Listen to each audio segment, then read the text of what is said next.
Hola, ¿qué tal? Muy buenas tardes. Soy Mauricio Weintraub. Muy bienvenidos a una nueva emisión, un nuevo encuentro, ya el número 21 de este ciclo que hemos llamado Temas Humanos desde la mirada de escenas matrices y que luego hemos renombrado, si queremos, como la charlita de los miércoles. Este encuentro en donde nos proponemos hablar de un tema, tomar un tema que nos compete en tanto humanos y darle, como decimos en Habitarnos, una vueltita más desde la mirada de las escenas matrices. Verlo desde una perspectiva un pasito más profunda, si podemos, si nos sale, y encontrar alguna verdad más que quizás se nos había pasado por alto cuando la pensamos anteriormente. Y la próxima vez con otro tema, y la próxima vez con otro tema, y en otro momento con el mismo tema. Esta es un poco la manera que tenemos de trabajar en Habitarnos en las escenas matrices. Llevando a cabo un proceso que en realidad no termina nunca, porque el proceso de crecimiento tiene que ver con el proceso de la vida. Un proceso que no pretende perfección, que no tiene un lugar de llegada en donde todo esté terminado, sino más bien un proceso que intenta comprender un poquito más lo que nos pasa, un poquito más lo que es esto que vivimos cotidianamente. Para eso, como ustedes ya saben, porque por suerte nos acompañan ya hace 21 semanas, lo que hacemos es tomar un tema y darle vueltas. Hoy el tema va a ser además un tema que nos compete a nosotros en Habitarnos y en las escenas matrices de manera directa, porque es el tema de la ayuda. ¿Qué significa ayudar? ¿Y qué significa ayudar para nosotros como ayudadores y para las personas en general? Intentaremos entonces ver algo de esto, algo de lo que significa la ayuda, como siempre digo, desde la mirada de las escenas matrices. Como también en general me gusta hacer, si es posible, y hoy lo es, me gusta tomar algunas de las preguntas que nos llegan en la semana y que nos sirven, como siempre digo, para ampliar un poco nuestra mirada, para repreguntarnos a nosotros mismos, para aclarar algo que quizás no quedó claro en un primer momento y para seguir avanzando en el proceso de crecimiento. Hoy tengo dos preguntas, vamos a ver, voy a intentar tomar las dos y responder algo de esto. La primera pregunta nos la hace Agustín desde Madrid y nos dice: ¿se puede? Es una interesante pregunta porque está armada de manera doble y me parece interesante este doble armado. ¿Se puede o se debe querer a alguien, por ejemplo a un hijo, más que a uno mismo? Y acá me gusta, en realidad me gusta pensar la pregunta ya como está armada, digamos, en dos sentidos. ¿Se puede y se debe? Lo primero que vamos a decir desde las escenas matrices es que es completamente imposible querer a otro, ni siquiera diría más, querer a otro de una manera diferente a como nos queremos a nosotros mismos. O si quieren más, es completamente imposible vincularme con otro de una manera diferente a como me vinculo conmigo mismo. Quiero decir, lo que sí puedo hacer es armar como una especie de personaje con buena intención que intente como disimular determinados tratos que tengo conmigo mismo para no volcarlos así en el vínculo con el otro. Pero bueno, si esto lo puedo hacer, uno diría, durante un rato o en un vínculo más superficial. En cuanto me propongo hacer esto en un vínculo más profundo, en un vínculo más importante para mí, en un vínculo más cercano, llega un momento en donde todo lo que trato de disimular o de ocultar o de no meter en el vínculo, llega un momento en donde finalmente aparece y en general aparece con más fuerza. Y en esto me parece importante porque escenas matrices no es una manera de mirar, no es una escuela psicológica que se enfoque fundamentalmente en la conducta o que se enfoque fundamentalmente en determinadas acciones. Al contrario, es una manera de mirar, es un enfoque que parte de la base de que la conducta en realidad es la manera de expresar algo que me pasa a otro nivel más profundo. Algo que me pasa fundamentalmente a un nivel emocional y psicológico. Y en este sentido es que decimos que sobre todo con los hijos, porque además los hijos son sin duda los seres más cercanos que tenemos en nuestra vida adulta, sobre todo con los hijos, uno no educa en realidad. Uno es y los hijos toman. Y todo lo que uno es aparece en el vínculo con los hijos. Aparece más evidentemente, más explícitamente o aparece más disimuladamente, con lo cual es más complejo después desarmarlo. Pero definitivamente aparece. Es por ello que nuestra tarea como padres, y acá creo que va apuntada sobre todo la pregunta de Agustín, nuestra tarea como padres es aprender de a poquito a tratarnos lo mejor posible para que este trato con nosotros mismos baje también al vínculo con nuestros hijos. ¿Se puede querer más a otro que uno mismo? Yo diría no. ¿Se debe, si se pudiera, sería bueno querer más a otro que a uno mismo? Sobre todo, pregunta Agustín con el tema de los hijos. Yo diría tampoco. Porque en realidad, y esto a veces lo hacemos cuando educamos, cuando yo le propongo a mi hijo que priorice al otro por sobre él mismo, o cuando yo me propongo a mí priorizar a otro por sobre mí mismo, en definitiva le estoy enseñando a mi hijo que él no debe ser la prioridad para su vida. Y entonces aquí se arma algo complejísimo, que es que mi enseñanza a mi hijo, a quien quizás nombro como mi prioridad, mi enseñanza a mi hijo es que él no se priorice, con las consecuencias inevitables que esto va a llevar.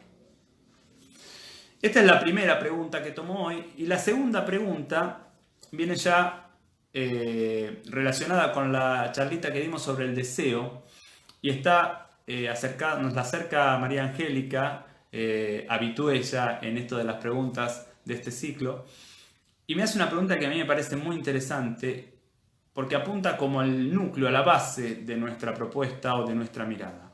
María Angélica nos dice: ¿hay deseos que pueden no ser convenientes para nosotros y para nuestro crecimiento?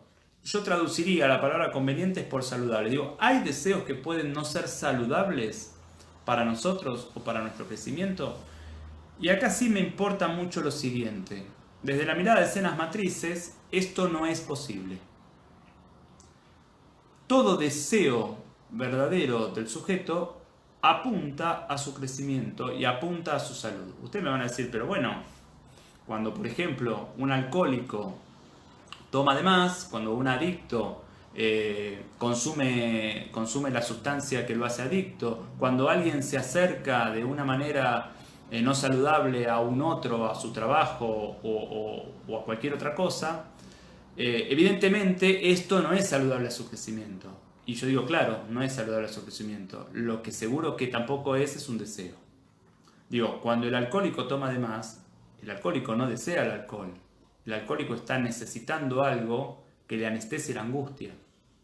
Probablemente la angustia de no poder acercarse hacia sus verdaderos deseos, además de otras angustias. Cuando el nene nace, el nene y el deseo están juntos, prácticamente no hay diferencia. No hay diferencia entre el nene y el deseo. Lo que el nene desea, que además es lo que necesita para su crecimiento, porque básicamente es que lo alimenten, que lo cuiden, que lo abracen, que lo limpien. Digo, lo que el nene desea siempre tiene que ver con su crecimiento y así lo expresa.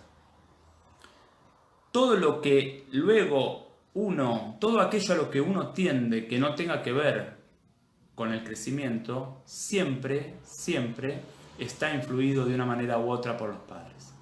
Digo, somos los padres los que proponemos consciente o inconscientemente a nuestros hijos que se acerquen a aquello que no es bueno para ellos. Y después los hijos, una vez adultos, si no pudieron sanar esto que ocurrió en la relación con los padres, lo repiten a sí mismos y lo repiten probablemente para sus hijos. Por eso decimos en escenas matrices que siempre el movimiento saludable es un movimiento hacia el deseo y es un movimiento hacia la esencia de uno mismo.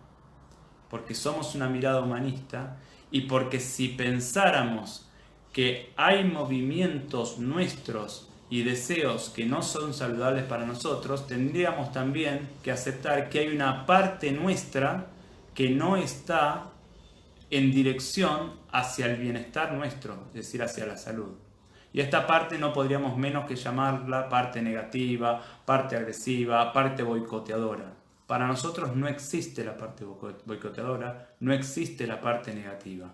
Todas nuestras partes tienen derecho a estar, todas nuestras partes son partes saludables que quizás han sido enseñadas para no conectarse con eso saludable y entonces ahora repiten aquello que las ha herido y que las sostiene todavía en ese movimiento, y yo, quizás adulto, todavía no he podido cambiar esto. La confianza y la certeza acerca de la salud esencial de todas nuestras partes es un punto de partida innegociable para nuestra mirada, porque si esto no fuera así, empezaríamos un movimiento de desconfianza hacia nosotros mismos, y si desconfiamos de nosotros mismos, el punto fijo del cual agarrarnos para movernos hacia el crecimiento no podría darse. Esto que me parece central en la mirada de escenas matrices, quizás merezca una charla próximamente. Quizás retomaremos seguramente la pregunta de María Angélica y haremos seguramente una segunda parte de la charla del deseo, ahora vinculado directamente con el concepto de salud. Dicho esto, vamos entonces al tema que nos ocupa hoy, que es, como digo, la ayuda, que es un tema importante por cómo está vista en general en nuestra cultura la ayuda, cómo está visto el ayudador y cómo suele estar visto el ayudado y qué movimientos hacemos nosotros los sujetos en nuestra vida cotidiana, tanto para ayudar como para ser ayudados. Lo primero que voy a decir es que justamente cuando hablamos de ayuda hablamos de un vínculo, hablamos de una relación, hablamos de la relación entre el ayudador y el ayudado. Y esta relación entre ayudador y ayudado, yo diría, se da en dos vínculos fundamentales. Por un lado se da entre el vínculo entre un adulto y un niño a su cargo, fundamentalmente padre o madre e hijo, o también puede ser maestra y alumno, o maestro y alumno, docente y alumno, pero básicamente madre o padre e hijo. Y también se puede dar en el vínculo entre dos adultos. Y cuando hablamos del vínculo de dos adultos, también lo podemos subdividir en dos grandes grupos. El vínculo entre un ayudador profesional y un ayudado, por ejemplo, entre un terapeuta y su paciente, entre un médico y su paciente, o un vínculo entre dos adultos que no tienen la función, yo diría, profesional de ayudador y menos de ayudado, sino que son dos pares, dos amigos, dos hermanos, una pareja, o otros vínculos adultos, como por ejemplo los padres adultos con el hijo adulto, ¿sí? Es decir, dos adultos que se vinculan en donde uno quiere ayudar al otro.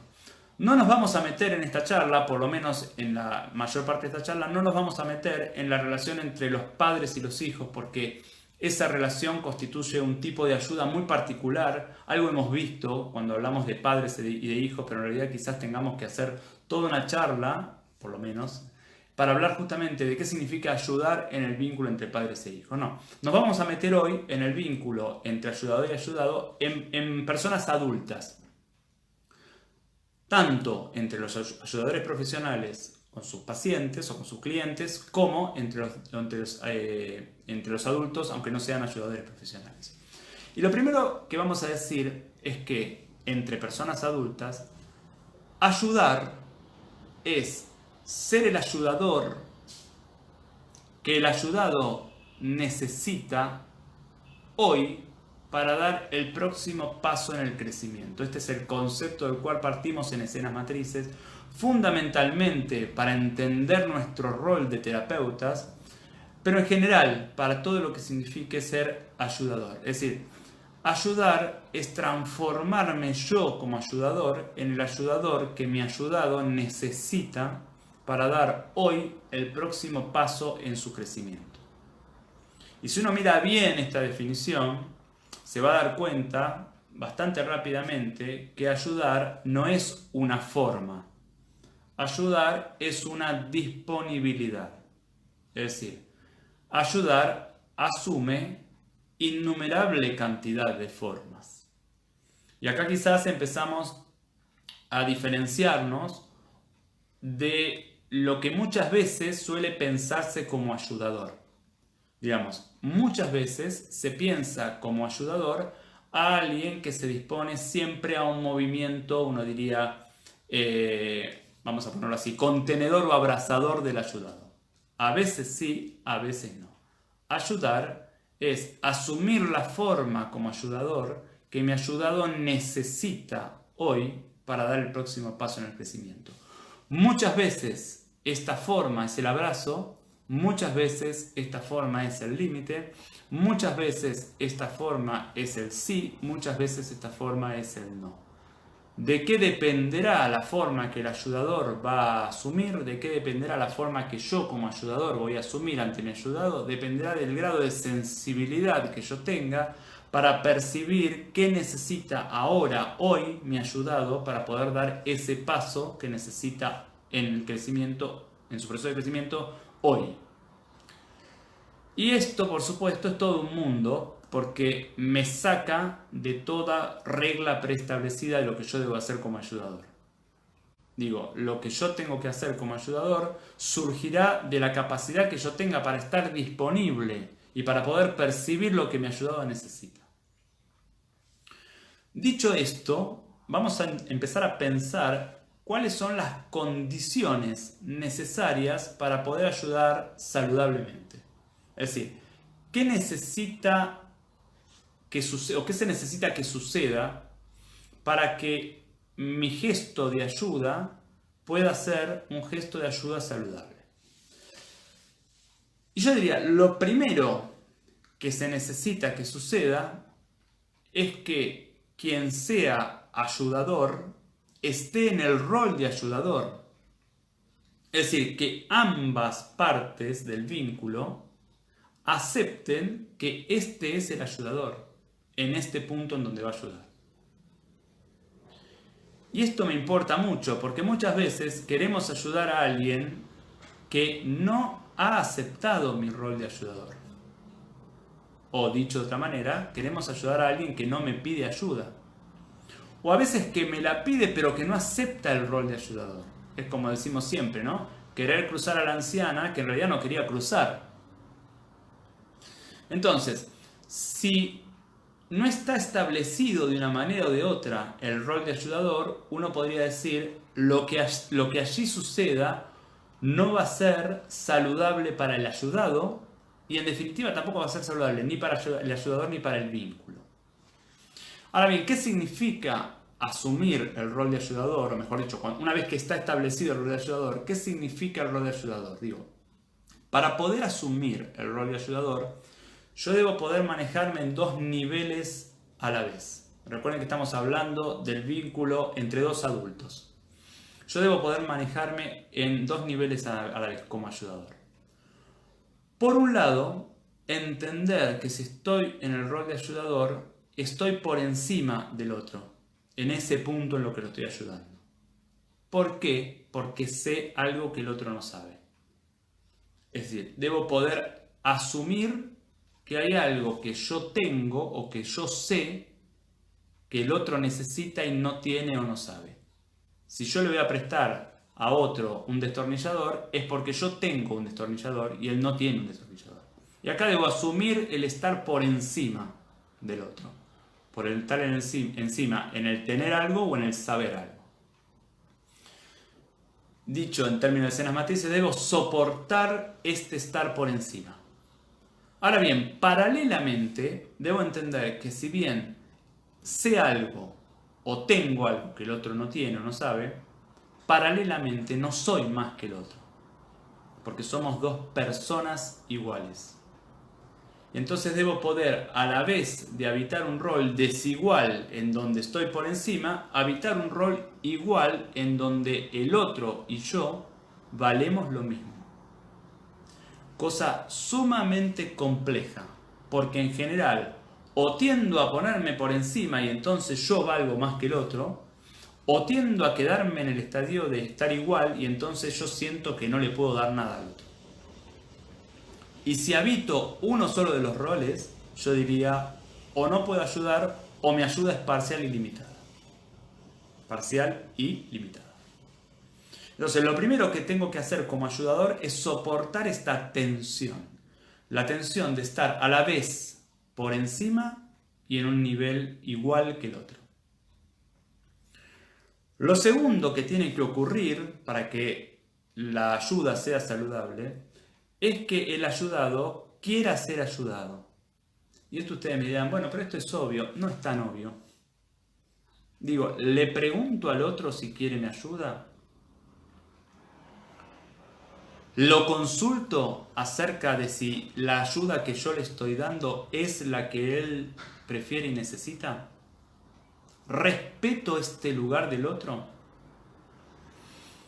Y yo diría, pegado a esto, a que el ayudado quiera ser ayudado, ¿puedo respetar como ayudador el no cambio del otro, en el sentido en como yo quisiera que cambie o como yo creo que es saludable que él cambie?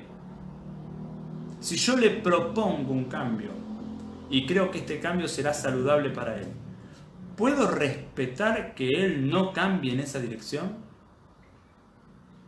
Y los invito a ustedes, y me invito a mí mismo, a revisar en nuestros vínculos, sobre todo en nuestros vínculos de amor, cuántas veces queremos ayudar al otro y no respetamos la decisión del otro de no moverse en la dirección en la que yo le propongo. Y entonces observar de qué manera la ayuda, que evidentemente es un acto de amor, se transforma en un acto de exigencia y se transforma en un acto de irrespeto. Porque yo crea que el otro tiene que moverse en una dirección, incluso más que porque yo crea, porque sea saludable según mis parámetros que el otro se mueva en esa dirección, esto no quiere decir que el otro me deba a mí el hecho de moverse en esa dirección. Y acá los que en general ayudamos, y los que somos profesionales de la ayuda, tenemos mucho para revisar. ¿Cuánto derecho reconocemos en el otro de no moverse en la dirección que yo creo que tiene que moverse o que para mí es saludable? Esta sería como la tercera condición para que la ayuda sea saludable. La cuarta condición para que la ayuda sea saludable es que el ayudador no esté implicado emocional y afectivamente con el movimiento que le propone al ayudado. O dicho en otras palabras, que el ayudador no necesite que el ayudado cambie. Y esto, claro, es todo un mundo. Porque lo que nos suele pasar fundamentalmente en las relaciones de pares, no cuando soy ayudador profesional, sino en las relaciones de pares, lo que nos suele pasar, sobre todo si amamos a nuestro ayudado, sobre todo si nuestro ayudado es un ser que está muy cercano a mí, que está muy cercano a mi vida cotidiana, y a quien yo quiero mucho, lo que nos suele pasar es que mi ayuda no solo parte de la base de la necesidad del otro, sino que fundamentalmente parte de mi necesidad de que el otro cambie.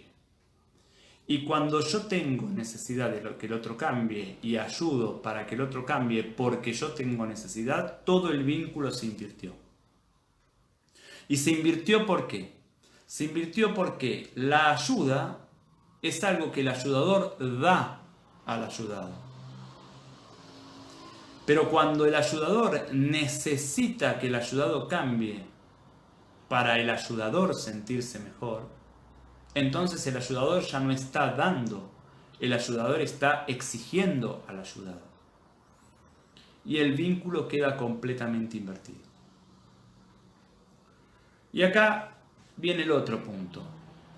Para que la ayuda sea saludable, el ayudador debe revisar lo que le pasa en el vínculo con su ayudado. Revisar y limpiar lo que le ocurre en el vínculo con su ayudado, para salvar al vínculo de su propia necesidad, porque cuando aparece su necesidad, el vínculo cambió. Y al revisar esto, aparece lo que dificulta o impide muchas veces la ayuda, que tiene que ver con justamente la necesidad del ayudador porque el ayudado cambie. ¿Y por qué el ayudador necesita que el ayudado cambie? Y acá vamos a mencionar 4 ítems, seguramente hay más, pero son los 4 que en mi criterio son más frecuentes. Digo, el ayudador, ¿por qué necesita que el ayudado cambie? O porque necesita cambiar el vínculo. Y acá, por ejemplo, necesito que mi hijo de 25 años vaya a trabajar porque si no lo tengo que mantener yo. Y entonces todos los días le pongo una lista con los trabajos que aparecieron en el diario para que él llame y vaya. Y entonces siento y creo y digo que lo hago porque quiero que él trabaje, pero en el fondo lo que quiero es que él trabaje para yo no tener que mantenerlo. O porque yo ya estoy cansado de tener que pensar en traer plata para que él, que tiene 25 años, se mantenga. Entonces finalmente no estoy tratando de ayudarlo a él, estoy tratando de que él cambie para yo aliviar este peso que está en mí. Y en realidad estoy tratando de que él cambie para aliviar este peso que está en mí, porque no soporto yo tomar las decisiones que tengo que tomar, porque estas decisiones traerían consecuencias en el vínculo, porque no puedo tomar estas decisiones por la culpa que yo siento si tomo estas decisiones. Y si yo le digo, por ejemplo, a mi hijo, mira, dentro de 3 meses voy a mantenerte la mitad y dentro de 6 meses ya no voy a mantenerte. Estas consecuencias que tiene estas decisiones que yo tomaría, la culpa que a mí me da hacer estos movimientos, como no puedo habitar esta culpa, como no puedo soportar las consecuencias de mis decisiones, entonces estoy tratando de que él cambie. Pero claro, no estoy tratando de que él cambie para beneficiarlo a él, aunque conseguir trabajo lo beneficiaría. Es decir, no estoy tratando de que cambie para ayudarlo, estoy tratando de que cambie para evitarme yo algunas decisiones que debería tomar. Y entonces ya no se trata de un vínculo de ayuda, se trata de que yo necesito que el vínculo cambie. Para que cambie el vínculo, o para no ver algo propio, muchas veces yo necesito que el otro cambie porque el otro me está mostrando algo mío que yo no puedo ver o que me cuesta mucho ver. O para ubicarme permanentemente por encima del otro. Y entonces todo el tiempo me subo al pedestal y le digo cómo tiene que vivir. Y en realidad en un sentido quiero que cambie y en otro sentido lo que quiero es mantenerlo ahí abajo porque así me siento poderoso. O finalmente, y esto es muy interesante, porque tengo mucha necesidad de ayudar, es una vocación mía muy profunda, y no instalo en mi vida la actividad de ayudador profesional. Digo, cuando uno es ayudador de vocación y no instala en su vida espacios de ayuda profesionales, porque no estudió la carrera, porque no la quiere estudiar, o porque no se anima, o por lo que sea, entonces a veces me la paso ayudando gente que no me pidió ayuda y que no está en el rol de ayudado, porque yo no estoy en el rol de ayudador. Digo, mirarse como ayudadores, observarnos en esto que metemos muchas veces en el vínculo con nuestro ayudado de turno, limpiar esto del vínculo con nuestro ayudado de turno, que además en general es alguien a quien amamos, nos permite hacernos cargo de lo propio y entonces nos permite alivianar el peso de nuestra intervención con el ayudado, limpiar el vínculo de eso, ayudar lo que podemos cuando podemos, y no intoxicar el vínculo con algo que no nos corresponde y que al otro tampoco le corresponde sostener. Algo de esto ha sido la ayuda. La ayuda es un tema apasionante, sobre todo para los que somos ayudadores profesionales. La ayuda es algo que los terapeutas, por lo menos en Habitarnos, hacemos semanalmente, hacemos cotidianamente, pero la revisión sobre la ayuda, sobre nuestro rol de ayudadores, es algo que en Habitarnos hacemos todo el tiempo y específicamente una vez por semana nos juntamos para reflexionar acerca de cómo estamos ayudando. Por eso es un tema, yo diría, fundamental y además hermoso. El tema de la ayuda es un tema hermoso y poder darnos cuenta y ser ayudadores cada vez más profundamente amorosos también nos conecta con el verdadero sentido que tiene para nosotros este rol. Como siempre les agradezco muchísimo, como siempre ha sido un placer, como siempre los invito a acercarnos preguntas y comentarios como hacen siempre, ya casi que ni lo tengo que decir porque todo el tiempo estamos recibiendo un montón de comentarios por Facebook, por YouTube, por mail, por WhatsApp, referidas a estas charlitas y referido también a toda nuestra actividad. Los invito a mandarnos mail, como ya saben, a info@habitarnos.com.ar y a seguirnos en nuestro canal de YouTube, Habitarnos, con el espacio en el medio, sin guión, sin punto, sin nada.